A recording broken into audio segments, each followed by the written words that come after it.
As information technology's power and ubiquity have grown, its strategic importance has diminished.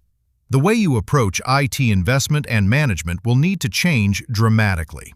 In 1968, a young Intel engineer named Ted Hoff found a way to put the circuits necessary for computer processing onto a tiny piece of silicon. His invention of the microprocessor spurred a series of technological breakthroughs: desktop computers, local and wide-area networks, enterprise software, and the Internet that have transformed the business world. Today, no one would dispute that information technology has become the backbone of commerce. It underpins the operations of individual companies, ties together far-flung supply chains, and, increasingly, links businesses to the customers they serve. Hardly a dollar or a euro changes hands anymore without the aid of computer systems.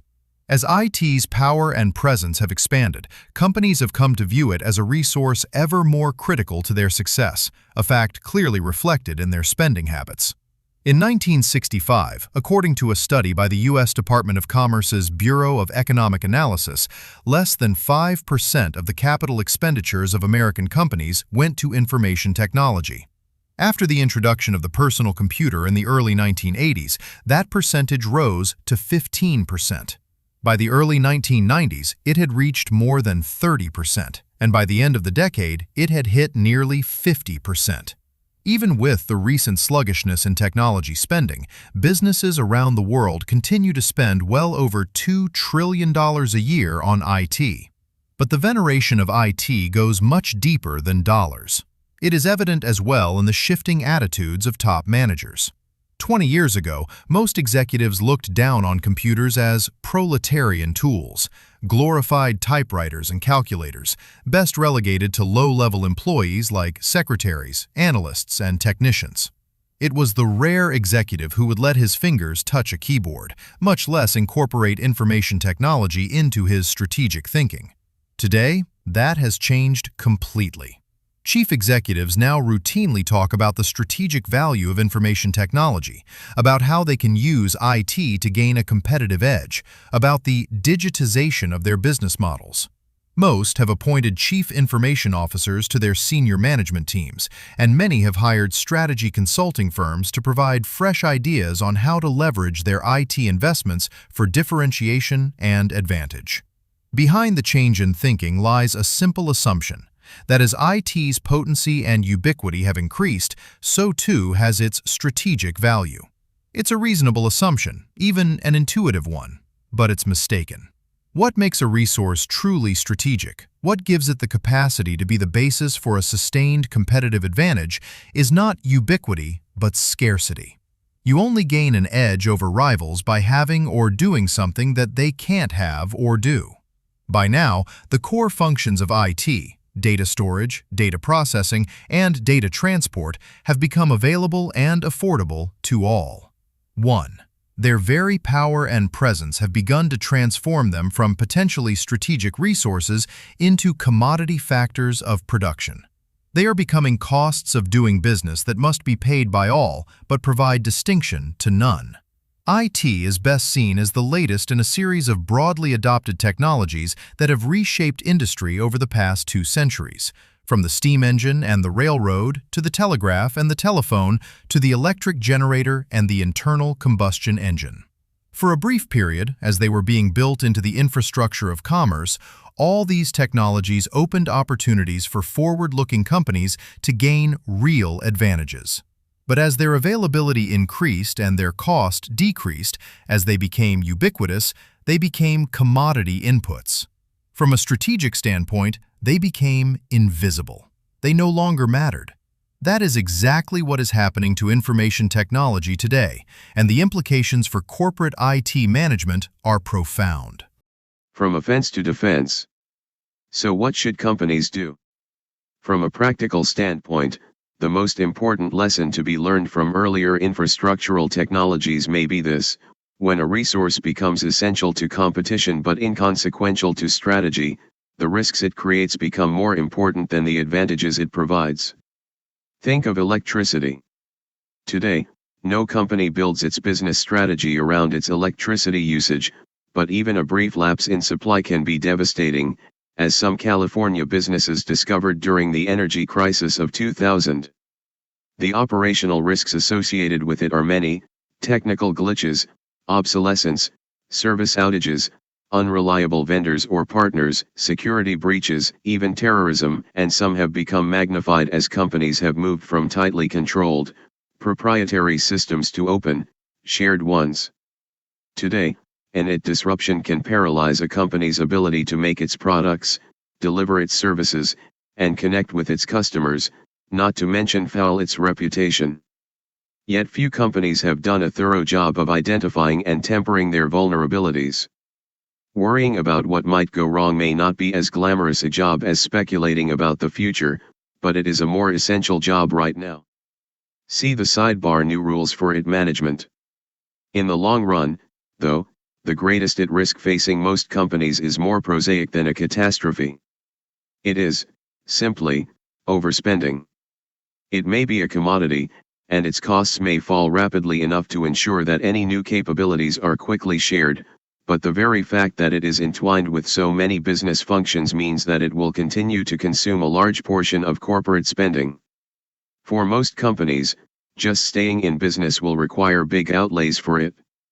What's important, and this holds true for any commodity input, is to be able to separate essential investments from ones that are discretionary, unnecessary, or even counterproductive.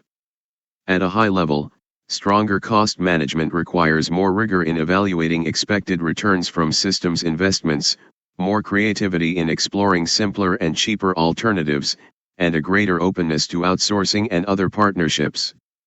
But most companies can also reap significant savings by simply cutting out waste. Personal computers are a good example. Every year, businesses purchase more than 100 million PCs, most of which replace older models. Yet the vast majority of workers who use PCs rely on only a few simple applications: word processing, spreadsheets, email, and web browsing. These applications have been technologically mature for years. They require only a fraction of the computing power provided by today's microprocessors. Nevertheless, companies continue to roll out across-the-board hardware and software upgrades. Much of that spending, if truth be told, is driven by vendors' strategies. Big hardware and software suppliers have become very good at parceling out new features and capabilities in ways that force companies into buying new computers, applications, and networking equipment much more frequently than they need to.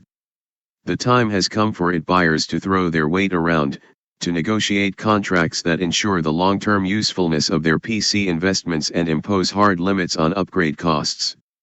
And if vendors balk, companies should be willing to explore cheaper solutions, including open-source applications and bare-bones network PCs, even if it means sacrificing features.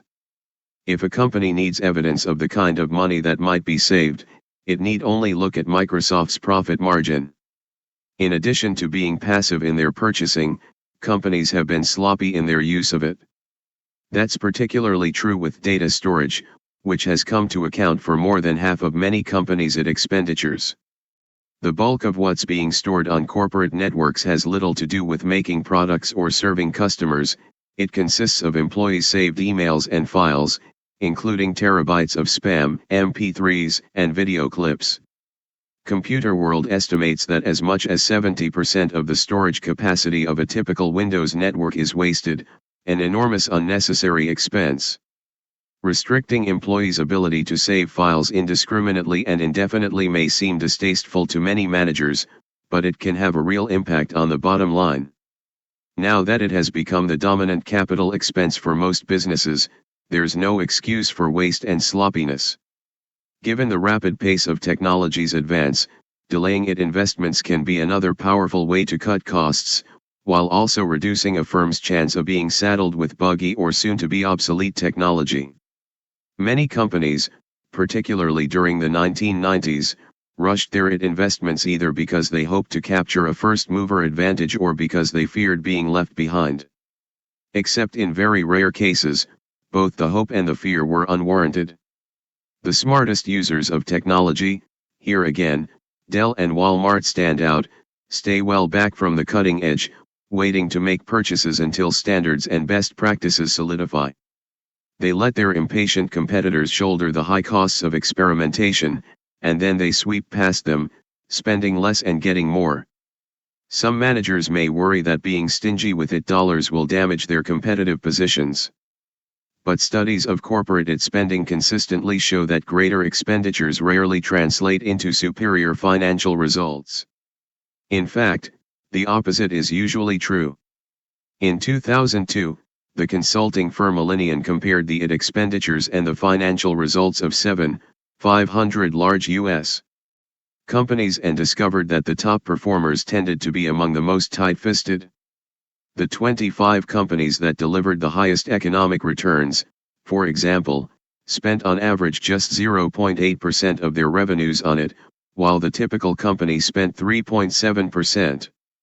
A recent study by Forrester Research showed, similarly, that the most lavish spenders on it rarely post the best results. Even Oracle's Larry Ellison, one of the great technology salesmen, admitted in a recent interview that most companies spend too much on it and get very little in return. As the opportunities for IT-based advantage continue to narrow, the penalties for overspending will only grow. IT management should, frankly, become boring. The key to success, for the vast majority of companies, is no longer to seek advantage aggressively but to manage costs and risks meticulously. If, like many executives, you've begun to take a more defensive posture toward it in the last 2 years, spending more frugally and thinking more pragmatically, you're already on the right course. The challenge will be to maintain that discipline when the business cycle strengthens and the chorus of hype about its strategic value rises anew.